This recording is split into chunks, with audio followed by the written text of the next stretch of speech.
رب العالمين 54 نمبر آیات میں اللہ دی سورة الاعراف ولو اننا اتم سپرالا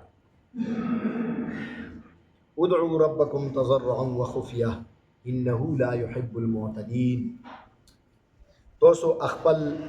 ربنا دا وغوړې په عاجزۍ سره او په پټې طریقې سره، بشک الله رب العزت حد نه تجاوز کوونکی نه خوښوي. ولا تفسدوا في الارض بعد اصلاحها وادعوه خوفا وطمعا. او توسو په ځمکې کې فساد مه پیلو کوئ د هغه اصلاح نه بعد، او توسو الله نه دا وغوړئ په ویرې سره او په امید او تامې سره. ان رحمت اللہ عاجزی کے ساتھ اور خفیہ طریقے سے. انہو لا يحب المعتدین، بے شک اللہ تعالیٰ حد سے تجاوز کرنے والوں کو پسند نہیں کرتا. ولا تفسدوا فی الارض بعد اصلاحها وادعوه خوفا وطمعا، اور زمین میں فساد مت مچاؤ اصلاح کے بعد، اور اپنے رب کو پکارو خوف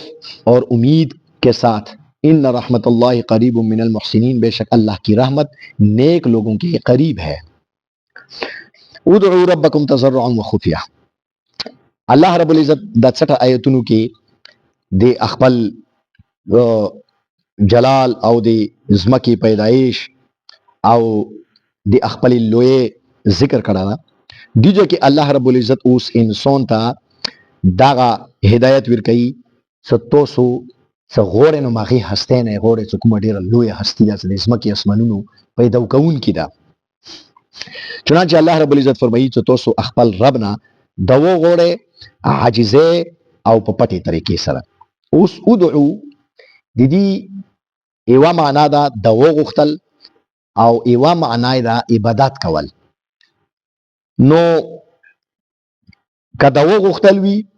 او که عبادت کول وي، د دغو دواړو متعلق الله رب العزت دوی خبرې کړي دي. یو دا چې کله د وکوي یا عبادت کوي، عبادت نه مراد دي چې ذکر ده. نو دې کې دوی خبرې ملحوظ بسطې. اول دا چې هغه کې عاجزي دي، یعنی دو چې ته خپل رب نه غواړي نو عاجزۍ سره یې غواړه. ګوره نن سبا موږ کومه دو کوو، دا دو کول نه دي، دا دو ویل دي. د موږ کوم یعنی موږ خپله پاته نه وي چې موږ څه ویل. کله کله ورې امام صاحب دو کوي نو هغه عربۍ کې بس یوه دو زده کړې وي نو هغه عربۍ کې دو وایي. کله کله ورې هغه امام نه پوهېږي چې دي دو مطلب څه ده. ګوره دا دو نه شوله، دا خو بس هسې یوه فارمیلیټي شوله، څه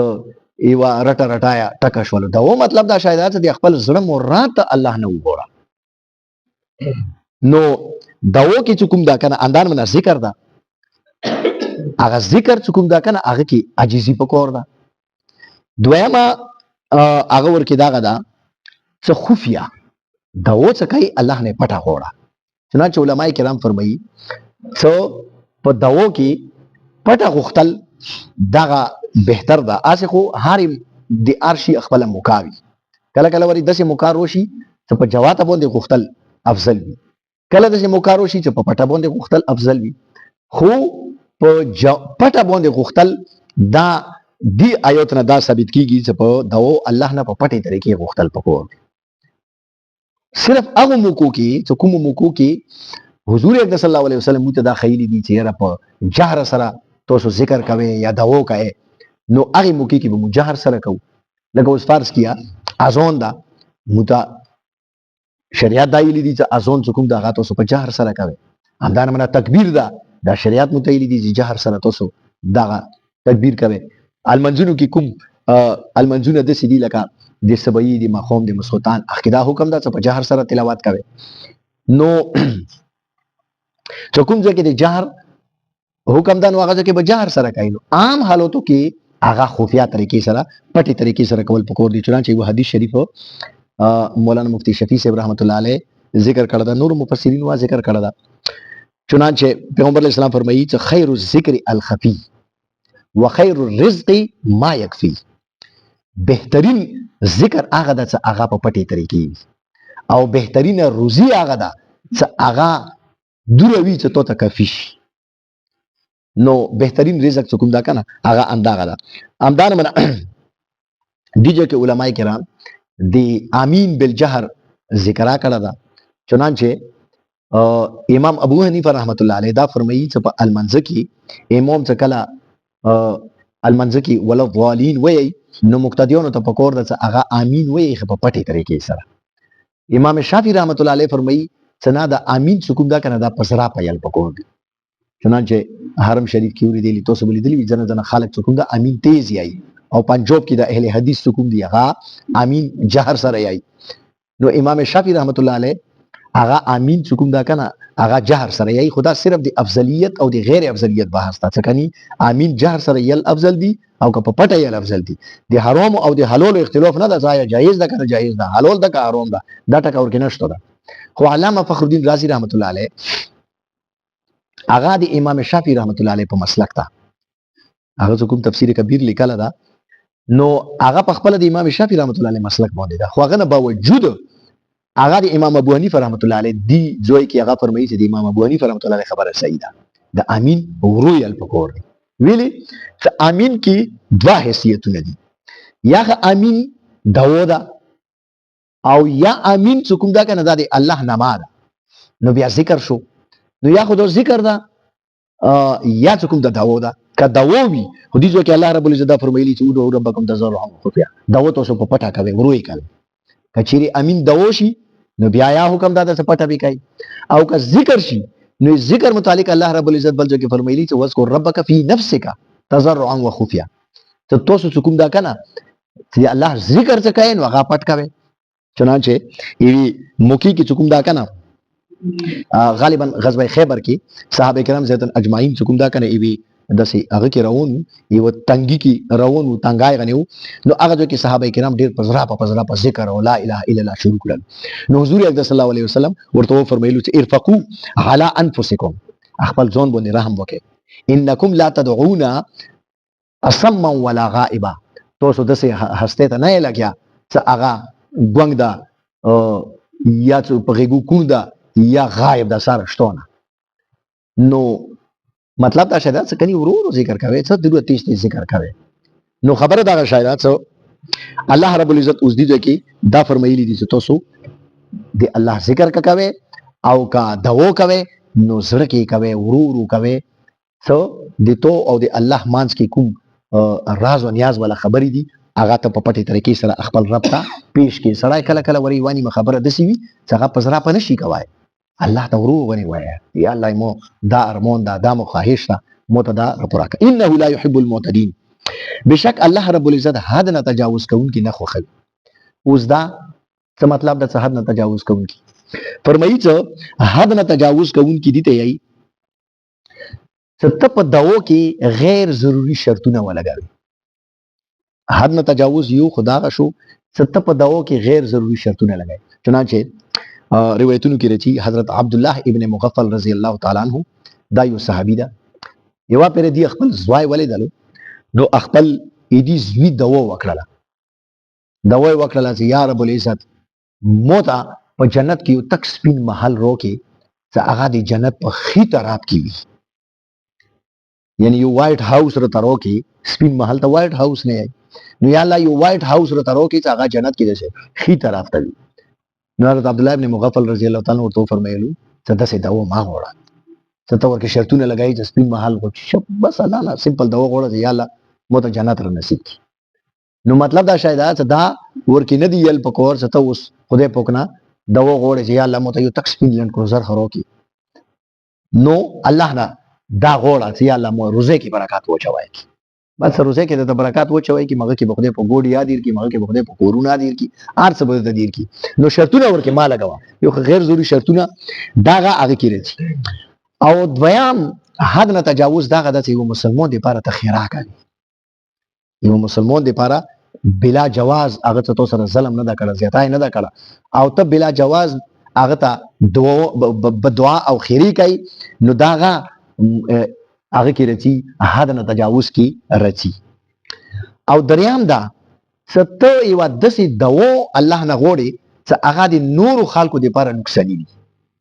لکه اوس فرض کې یو سړی دا هغه ته ملګری دی ته دوست اوس هغه څوک دا کنه ته پیږي تا هغه د لپاره دو غوړي چې یا الله دا پلانکای چې کوم دا کنه دا MNA کې او ته ښه پاتې ده چې دا سړی دوره ظالم ده او دوره جابر ده چې کدا چیرې MNA شي نو دا په خلکو ظلمونه کوي ته خملګره ده ته خو کور وکي خو نور خلکو باندې به ظلم کوي اوس داسې دوا ما غوړه څنګه د خلکو لپاره نقصان ده بل مسلمان ته غنا zarar رسیږي داسې دواونه ما غوړه د دویم آیت ولا تفسدوا فی الارض بعد اصلاحها الله رب العزت آیت کې فرمایي چې تاسو زمکه کې اصلاح نه بعد دوباره فساد ما پهلو کوي مطلب دا شاید اوس دي مفسرین دوا مطلبونه بیان کړی یو خو د زمکه اصلاح نه مراد د فزیکلی د زمکه چې کوم دوګ دا دوګ الله رب العزت چې کوم ځای کې جوړ کړه دا خمزیدور د جوړ کړه دا نو دا چې کوم دا کنه خرابوي ما څه مطلب دا شای شو چې ګوره الله رب العزت د زمکه خدای پاک جوړه کړی دا او خپل حساب سره خدای پاک خامزیدور جوړه کړی دا کوم ځای کې دی ونی بوټي ضرورت الله رب العزت هغه علاقه سرسبز او شاداب کړی دا کومې علاقې کې دی وبو ضرورت هغه ځای کې خدای پاک وبراونه کړی دا کوم ځای کې دی ویلې دی توې دی چینی ضرورت هغه ځای کې الله رب العزت دارونه کړی دا نو دا کوم قدرتی مناظر دي دا قدرتی مناظر تاسو په خپل ځای پرېږدئ دي کې رخنا ما چل ګوره د نن سبا دنیا کې دا اوس ګوره اټول ممالک په دې خبرې باندې لګیا دي چې یاره د ونه مو ډېره کاټ کړله دا ګوره الله رب العزت دا ونه څه پیدا کړي دا اکسیجن ورکوي انسانانو ته انسان ته د اکسیجن ضرورت ده دا که چیرې پوره طریقې سره اکسیجن دنیا کې دستیاب نه وي ونې کټایي وشي نو هغه واجې نه ماحولیات کې پوره ګډوډ راځي دا اوس کوم ګډوډ ده ګوره نن څو کوله مخکې موږ کله وړو نو ژمي کې به برنونه شروع شولو نو دا برنونه به وځه خلک به کوم دونه تانګ شول همدان منا ګرمه موسم کې به وقتن فوقتن برنونه کېدل موسم به سره برابر اوس ګوره ساک په سب پروغ ژمي کې برنونه نه وشول دا ویلي دا دی ونو کټه واجه دا دی الودګي واجه ته مو دا ګوډي د لوګي او د چیشه نو الله رب العزت د زمکه کومي طریقې سره جوړ کړی تاسو نن سبا خرونو ته لور شه شهرونو ته د پیښور ته لور شه مردونو په لور شه پنده اسلام آباد په لغه یا باد هول دا څه لګیا دي دنیا ونی او فصلونه شینول ختم کړلو او د پیسو په لالچ کې ځوی په ځوی پراپرټي سکیمونه ورکې لګیا شي دي هاوسینګ سکیمونه ورکې شروع دي او مرابي زمکه تباہ او بربادي وچول